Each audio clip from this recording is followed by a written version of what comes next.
Hey there, everyone.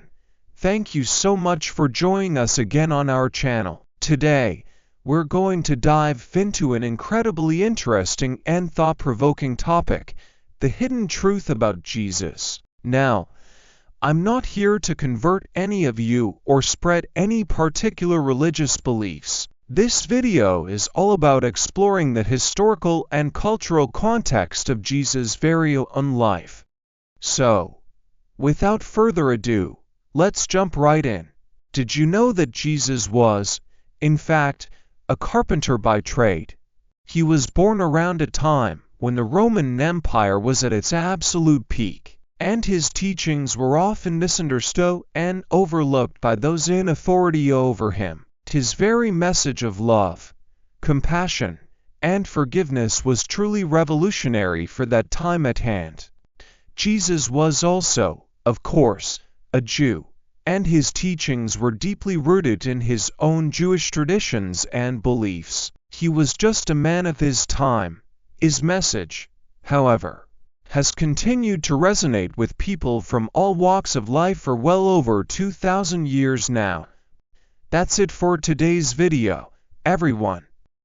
I hope that you found this very engaging exploration of the hidden truth about Jesus to be both interesting and thought-provoking. If you did, please don't hesitate to give this video a thumbs up, and be sure to subscribe to our channel for even more captivating content. According to Linus, Jesus was a man of great power, called by the Gentiles the prophet of truth and by his disciples a son of God. He raised the dead, healed diseases, and possessed a dignified countenance that inspired both love and faith. Linus described Jesus as of middling height and handsome appearance, with hair the color of an unripe hazelnut, smoothed down to his ears, and from there curling into darker, shining locks that flowed over his shoulders. His hair was parted in the middle, following the custom of the Nazarites. His brow was smooth and serene, and his flawless face radiated a healthy complexion. His nose and mouth were without fault, and his full beard matched his hair in color, short but slightly fuller at the chin. His expression was simple yet mature, with clear gray eyes. In rebuke, he was stern, but in admonition, he was kind and lovable. He was cheerful yet maintained an air of seriousness. While he was known to weep, he was never seen laughing. His stature was tall and straight, with fair hands and arms. In conversation, he was grave, reserved, and modest, fitting the description from the Psalms, fairer than the children of men. Linus's letter further describes Jesus as having a noble and lively face, fair, slightly wavy hair, black and curved eyebrows, and intense gray eyes that exuded wondrous grace. His nose was long, and his beard was almost blonde but not very long.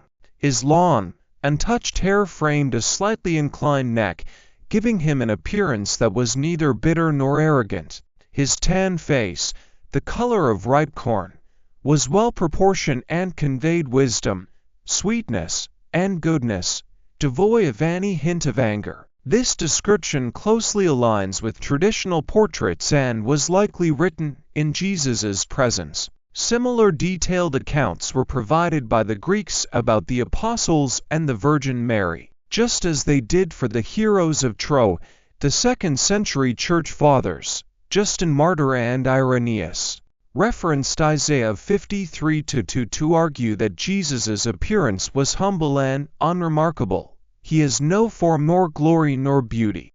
When we beheld him, his appearance was without honor and inferior to that of the sons of men. However, Origen and others also pointed to Psalm 45:2, which describes Jesus as the most handsome of men. This contrast suggests that people's perceptions of Jesus might have varied depending on their spiritual response to him.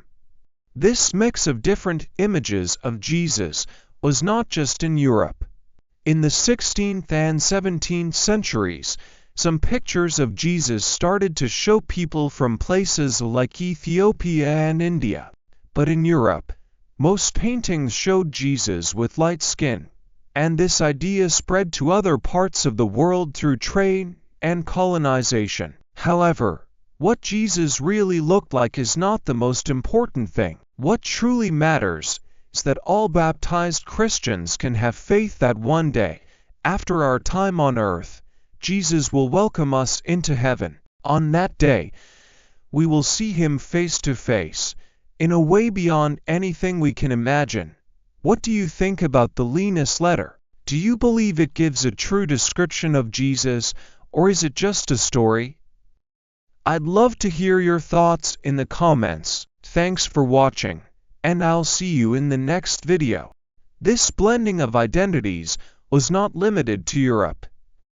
In the 16th and 17th centuries, depictions of Jesus began to feature figures from regions like Ethiopia and India. However, in Europe, the portrayal of a light-skinned European Christ began influencing the wider world through European trade and colonization. In the end, however, Jesus Christ's physical appearance is not what truly matters. What does matter is this: all baptized believers in Christ can rest assured that one day, at the end of our earthly lives, Jesus will greet us in the heavenly sanctuary. On that day, we will see Him face to face in a form that may transcend any image or likeness we could ever imagine. What do you think about the Lentulus letter?